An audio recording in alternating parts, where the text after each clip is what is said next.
I, 34M, never thought I'd be posting here, but recent events have left me questioning everything. This is going to be long, but I need outside perspective to help me process what's happening. First, I need to take you back to where it all began. I met Sarah, 33F, during our sophomore year of college.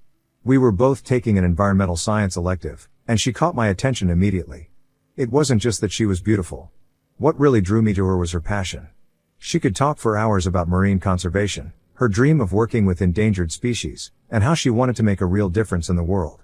I remember sitting in the campus coffee shop until closing time, just listening to her talk about her latest research project. We dated all through college, and things just clicked. We had the same weird sense of humor, finished each other's sentences, and had this uncanny ability to know exactly what the other person needed without asking. After graduation, we moved in together, and everything felt right. We had our struggles, sure, entry-level jobs weren't exactly paying the big bucks, and we lived in a tiny apartment where the hot water would randomly cut out in the middle of showers. But we were happy. We had plans, dreams, and each other. I proposed on our 5th anniversary. I had this whole elaborate plan involving a scavenger hunt through all our favorite spots in the city, ending at the coffee shop where we had our first real conversation. But in typical fashion, nothing went according to plan. It rained all day, half the places I'd planned to include were closed for renovations, and Sarah got called into work for an emergency. She'd achieved her dream and was working at a marine research center. I ended up proposing in our apartment, both of us soaking wet from the rain, eating takeout Chinese food on our second-hand couch. She said it was perfect. We spent the next year planning our wedding. Sarah wanted something outdoors, near the ocean she loved so much. We found this beautiful venue on the coast, with a ceremony spot overlooking the water. Everything was coming together. We had the date set for the following spring, deposits paid, invitations designed and ready to be sent out. Then Sarah was pregnant. It wasn't planned. We'd actually talked about waiting a few years after marriage before having kids. But when that pregnancy test came back positive, we were overjoyed. Sure, it meant changing some wedding plans. Sarah didn't want to be visibly pregnant in her dress, but we were too excited to care. We pushed the wedding back a year and focused on preparing for our baby. The pregnancy itself was textbook perfect. Sarah had some morning sickness in the first trimester, but nothing severe. We converted our home office into a nursery, painting the walls with an ocean theme, of course. Sarah would sit in the rocking chair we'd bought, reading marine biology textbooks out loud to her bump, saying she wanted our baby to love the ocean as much as she did. But there were signs something was wrong. Small things I dismissed at the time but now haunt me. She started having these intense headaches around the 7th month, but the doctor said it was normal pregnancy stuff. She seemed more tired than usual, even for someone growing a human being. And there were moments when I'd catch her just staring into space. But whenever I asked, she'd smile and say everything was fine, just pregnancy hormones. James was born on a Tuesday morning in October. It was a relatively easy delivery, all things considered. Sarah was amazing throughout it all, and when they placed our son in her arms, I thought I'd never seen anything more beautiful. He had her eyes, and a full head of dark hair. We spent 3 days in the hospital, just being new parents, learning how to change diapers and swaddle properly. Sarah seemed different, but I chalked it up to new mom adjustment. She was quieter than usual, spent a lot of time just staring at James with an unreadable expression. The first couple of weeks at home were what you'd expect with a newborn, exhausting but wonderful. We took turns with night feedings, figured out how to function on minimal sleep, and marveled at every little thing James did. But Sarah's behavior started becoming increasingly concerning. She'd spend hours just sitting in the nursery, even when James was asleep. She stopped eating regularly, saying she wasn't hungry. When I suggested she might have postpartum depression, she'd completely shut down the conversation. Then came that day. It started normally enough. James was 3 weeks old, and I needed to make a grocery run. Sarah seemed fine, was feeding James when I left. I remember kissing them both goodbye, telling them I'd be back soon. The store was crowded, and I ended up taking longer than planned. When I got home, the house felt wrong somehow. Too quiet. I found the letter on James's changing table. Even now, 6 years later, I can quote it word for word. "I'm sorry. I can't do this. You and James deserve better than what I can give you. Please don't try to find me. Please don't hate me. Take care of our boy. Tell him his mama loves him more than anything in this world, which is why I have to go." Sarah, the next few hours are a blur in my memory. I remember calling the police, trying to file a missing persons report, but since she'd left voluntarily and wasn't in danger, There wasn't much they could do. I called her parents, who seemed just as shocked as I was. They hadn't heard from her, had no idea where she might have gone. I called hospitals, thinking maybe she'd had some kind of breakdown. Nothing. The reality of being a single father to a newborn hit hard and fast. I had to take emergency leave from work, thank God for understanding bosses. My sister Jenny became my lifeline. She had 2 kids of her own and practically moved in with us those first few months. She taught me everything, how to tell different types of crying apart, how to properly burp him, how to manage feeding schedules while still taking care of myself. The legal stuff came next. I filed for full custody, which was granted by default since Sarah never showed up to contest it. Her name remained on James's birth certificate, but in every other way, I was a single parent. I tried to keep track of her, hired a private investigator at one point, but she disappeared completely. No social media, no credit card trails, nothing. It was like she'd vanished into thin air. Those first few years were the hardest thing I've ever done. Working full-time while raising a baby alone is no joke. I was lucky to have an amazing support system, my parents, Jenny, friends who'd show up with meals or offer to babysit so I could get a few hours of sleep. But the emotional toll was enormous. James would cry for hours sometimes, and I'd find myself crying right along with him, wondering if he somehow knew his mother was gone. I didn't date for a long time. Honestly, I didn't have the energy or emotional capacity for it. My whole world revolved around James and making sure he had everything he needed. But about 2 years ago, my sister convinced me to try online dating. That's how I met Emma. Emma was different from anyone I'd ever dated. She was a kindergarten teacher, divorced, no kids but great with them. Our first date was supposed to be coffee, but we ended up talking for 4 hours. I was upfront about James from the start, and she was amazing about it. She understood that he came first, that dating a single parent meant things would move slowly. The first time she met James was at a playground, very casual, no pressure. She brought bubbles and spent an hour chasing him around, making up stories about bubble dragons. By the end of the day, he was calling her Miss Emma and asking when she could come play again. Watching them together, I felt something I hadn't felt in years, hope. Our relationship progressed naturally. Emma never tried to force a connection with James or push herself into a maternal role. She just showed up. She'd come over for movie nights, help with bedtime stories, attend his t-ball games. When he had nightmares, she'd make hot chocolate and listen to him talk about his fears. When he was sick, she'd bring over homemade chicken soup and new coloring books. 6 months ago, after a lot of discussion and family therapy sessions, Emma moved in with us. The transition was smoother than I could have hoped. James was excited to have her there full time, and our little family unit felt complete. We talked about marriage, about Emma legally adopting James someday if that's what he wanted. Life was good. Then Sarah showed up. I was at work, reviewing some client files, when my assistant told me someone was asking to see me. I wasn't expecting anyone, but I agreed to a quick meeting. When she walked in, I didn't recognize her at first. Her hair was different, shorter, styled differently, and she looked thinner, more angular. But those eyes. I'd know those eyes anywhere. She asked if we could talk, and something in her expression made me agree. We met at a coffee shop after work, not our old one, I couldn't handle that. She ordered green tea, something she used to hate, and her hands shook as she held the cup. The story came out slowly, painfully. Shortly before James was born, she'd started having severe headaches and dizzy spells. She'd gone to the doctor without telling me, thinking it was pregnancy related. It wasn't. They found an aggressive form of breast cancer, already at stage 3. The doctors wanted to start treatment immediately, but she was pregnant. She chose to delay treatment until after James was born, knowing it could worsen her prognosis. She showed me medical records, hospital bills, documentation of years of treatment. Multiple surgeries, aggressive chemotherapy, radiation. She'd gone through it all alone, living in a small apartment near the hospital, working part-time at a local aquarium gift shop to pay bills when she could. Her parents hadn't known either. She'd cut contact with everyone. When I asked why she didn't tell me, her answer broke my heart all over again. She said she couldn't bear the thought of James growing up watching her die, of having memories of a sick mother rather than no memories at all. She thought if she died, it would be easier for us to move on if we'd already learned to live without her. If she lived, she could come back and explain everything. She's been in remission for 2 years now. She's followed our lives from afar, found my social media, saw pictures of James growing up. She talked about how much he looks like her, how proud she is of all his achievements she's seen posted online. She cried when she talked about missing his first steps, His first words, his first day of school. Then she wants to come back. Not just as James's mother, but she wants us, our relationship, everything we had.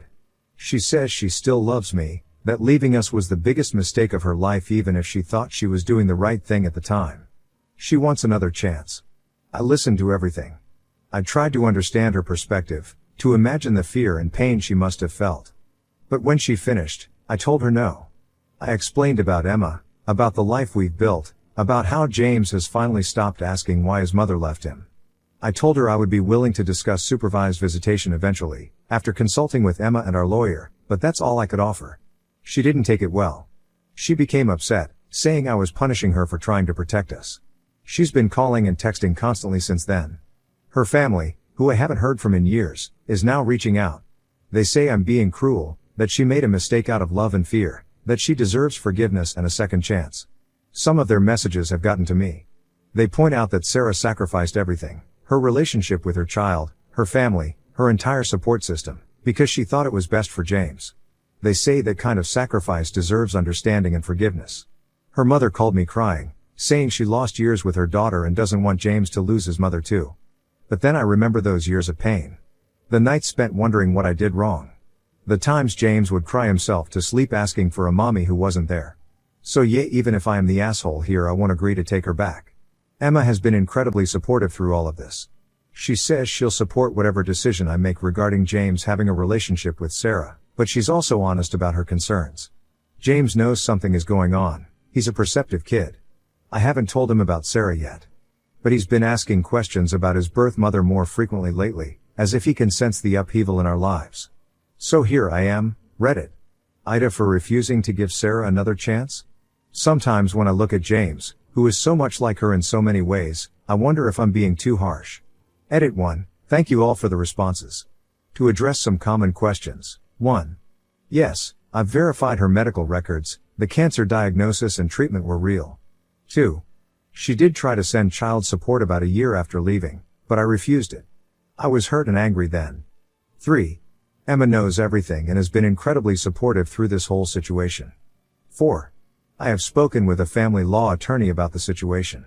While Sarah's parental rights were never officially terminated, my having sole legal and physical custody gives me the right to make decisions about visitation. Edit 2. For those asking about Sarah's current health status, she has been cancer-free for 2 years and her doctors are optimistic about her long-term prognosis.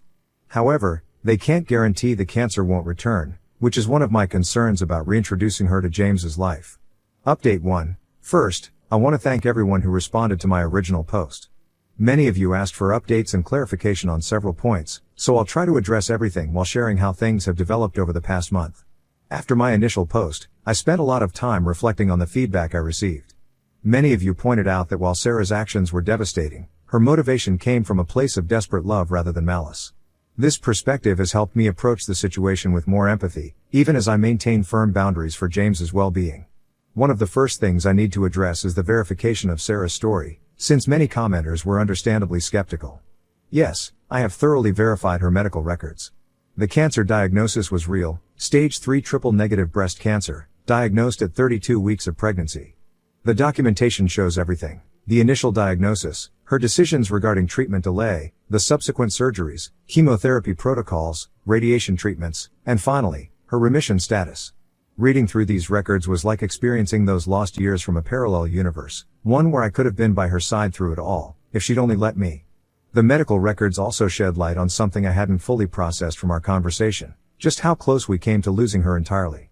Her oncologist notes indicate that by delaying treatment until after James's birth, her survival chances dropped significantly. She quite literally chose our son's health over her own, though I still struggle with her decision to face it alone.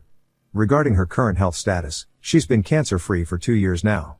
Her doctors are avid optimistic about her long-term prognosis, but as with any cancer survivor, there are no guarantees. This uncertainty plays a significant role in my hesitation about reintroducing her to James's life. The thought of him losing her twice, especially if he forms an attachment, keeps me awake at night. Many of you asked about child support and Sarah's attempts to contribute financially. Yes, she did try to send money about a year after she left. I received an envelope with no return address containing a cashier's check and a brief note saying she wanted to help support James. I was still raw with grief and anger then, and I sent it back unopened. I recognized this was more about my pain than James's best interests, but I was not in a place to accept anything from her at that time. Since then, I've learned she set up a trust fund for James's education, contributing what she could manage while working part-time during her treatment. She never told me about it because she knew I would refuse it. The trust currently holds enough to cover about 2 years of college expenses. Emma's role in all of this deserves its own discussion. Many commenters asked how she's handling the situation, and I continue to be amazed by her. We've had several long conversations about what Sarah's reappearance means for our family. The legal aspect of this situation has also been a major focus. I've had several consultations with a family law attorney to understand our options and rights. While Sarah's parental rights were never officially terminated, my having sole legal and physical custody gives me significant control over any potential visitation arrangements. The attorney advised that while Sarah could potentially petition the court for visitation rights, judges typically favor maintaining stability in the child's life and would likely support a gradual, supervised reintroduction if any contact is allowed. Sarah's family's involvement has added another layer of complexity to the situation. After years of silence, I'm now fielding calls and messages from her parents, siblings, and even extended family members. Their perspectives range from understanding my caution to outright hostility over my reluctance to immediately welcome Sarah back into our lives. Her mother, in particular, has been persistent, sending long messages about second chances and the importance of family bonds. I understand their position. They lost years with their daughter too, and they see this as a chance to rebuild their family completely. But they weren't there during those dark years. They didn't hold a crying toddler who couldn't understand why he didn't have a mommy like his friends did. They didn't field questions from well-meaning strangers about James's mother, or watch him scan crowds at school events, looking for someone who wasn't there. Well, that's all for now. I will post an update soon if there is one. Update 2. First, I want to thank everyone who responded to my original and update post. Your comments and perspectives helped me process a lot of complicated feelings and gave me the clarity I needed to handle this situation. A lot has happened since then, and I think I owe you all an update. After my post gained a bit of traction, Sarah somehow managed to find it. She recognized our story and sent me a long email about it. Reading her perspective of everything that happened was intense.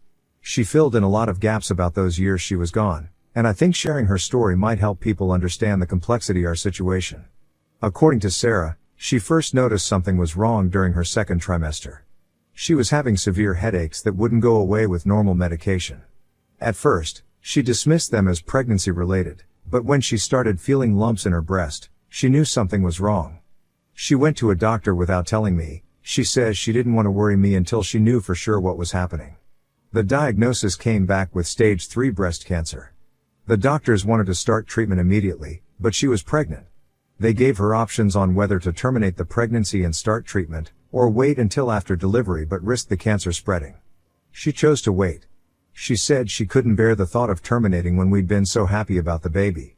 She shared her medical records with me, and they tell a brutal story. By the time James was born, the cancer had progressed significantly.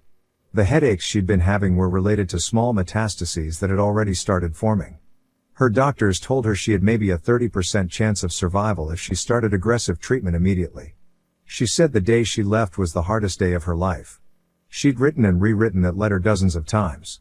She described sitting in the nursery, watching me leave for groceries, and holding James for what she thought would be the last time. She took photos on her phone, hundreds of them, of every little detail of his face, his tiny fingers, the way he smiled in his sleep. After leaving, she moved to a small town about 3 hours away where she had a distant cousin who worked as a nurse. This cousin was the only person who knew the whole truth. She helped Sarah find an apartment near the hospital and connected her with doctors.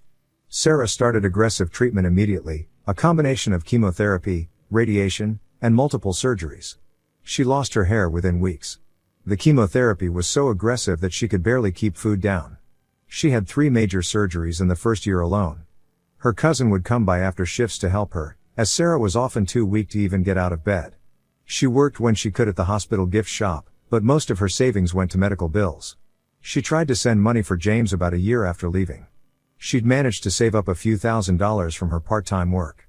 I had refused it, and now I know why. She was literally sending every penny she could spare while going through cancer treatment.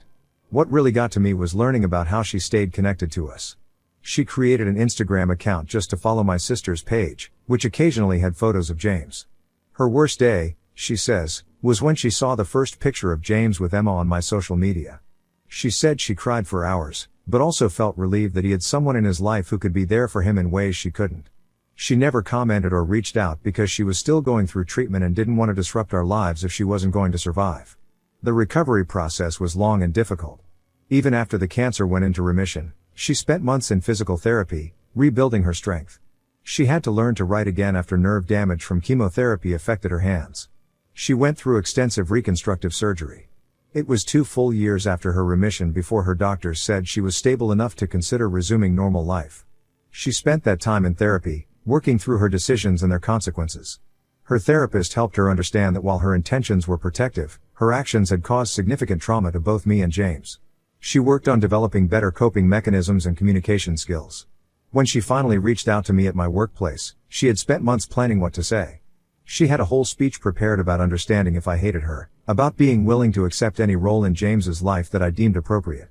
But seeing me in person overwhelmed her, and everything came out wrong. She's been sending me regular updates about her health since our meeting. Her latest scans are clear, and her oncologist is optimistic about her long-term prognosis. She's on a maintenance treatment plan and has checkups every 3 months. She's also continued with therapy. After much discussion with Emma and our lawyer, we've decided to move forward with a very gradual approach to introducing Sarah back into James's life. She will not tell James about her cancer yet. All initial meetings will be supervised by me, and will only happen when James expresses interest in meeting her.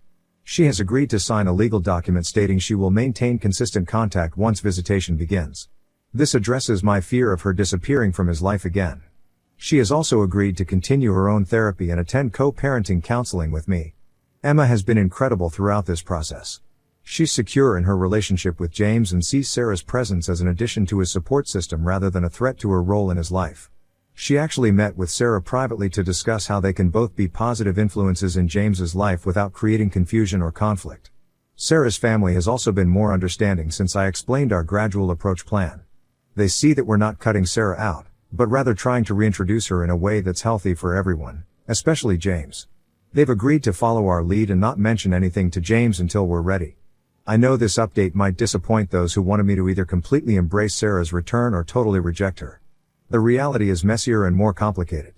We're taking small steps, prioritizing James's health, and trying to build something sustainable rather than rushing into changes that could hurt him more in the long run. I want to thank this community again for helping me navigate the initial shock of Sarah's return. Your comments helped me see that there was a middle ground between completely shutting her out and immediately welcoming her back.